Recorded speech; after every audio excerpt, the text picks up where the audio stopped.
All right, here with Austin Lee and Chris Wilcox. And Austin, what was it like playing in your final home game at LaVell Edwards Stadium?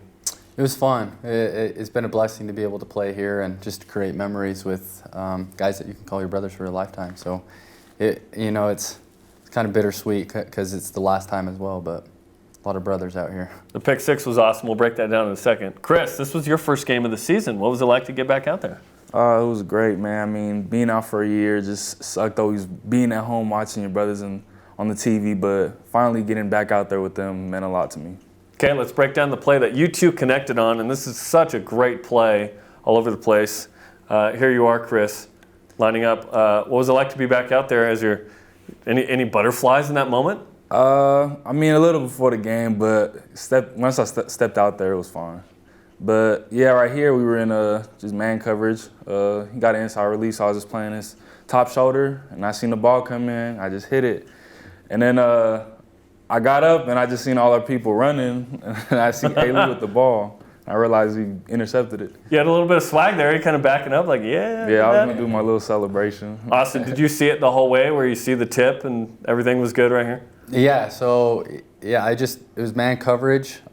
Just took a quick peek at the quarterback and saw the ball fire, and I saw Chris coming with a really nice PBU, and the ball just floated up just perfectly enough for me to be able to get my hands on it. So you had to speed around this guy to get in there, and then Kavik Fonu with a nice block for you. Oh yeah, those blocks were huge. I knew if I got around that guy, someone was about to pick up that quarterback, and Kavika put him right on his back. So I got some good blocks and some smart blocks as well too, just to make sure that there was nothing to take that back. There's no assist on an interception, but Chris, you would get that if that existed right here, right? Sure would. That was an awesome play.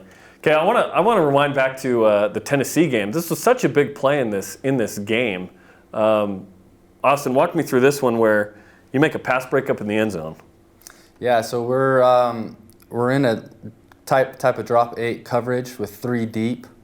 What happens is they run some all vertical, all go type concept, and the number 1 receiver you can see is he starts to run pretty wide out there, and my job is to make sure that I kind of split the two and read quarterback from there. And so the quarterback was taking me to that other vertical threat down the seam, and I was able to just get there in time to be able to break that up in the end zone.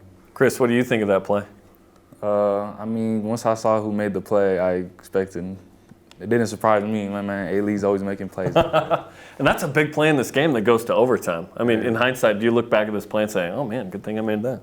Yeah, it was a really close game, and so everything matters when you're playing that type of game.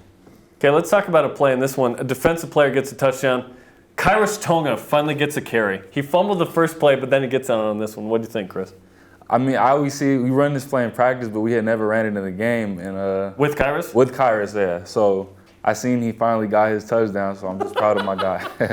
Did you guys know he was going to get the ball in this game? Was that predetermined kind of in practice this season or this week? Yeah, there were some talks about it, but when they actually did it, everyone on the sideline was just pumped to see him score.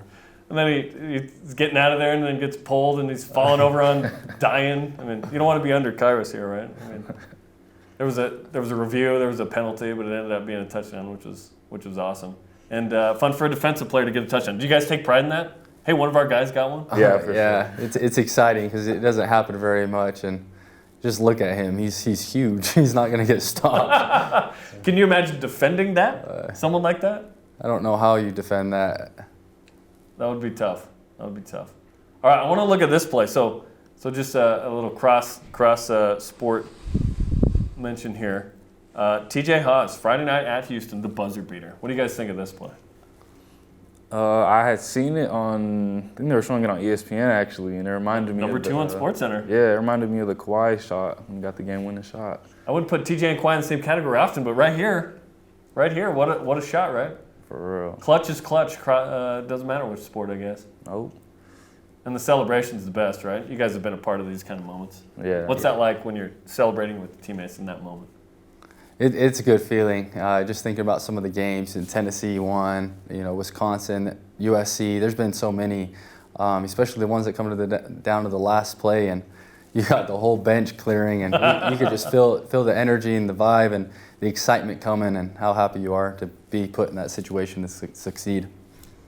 So after the game, everyone's celebrating in the locker room. It's awesome. And you had this cool moment, Austin, where you had Ledger, your son, and you're dancing in there. And he can hang, man.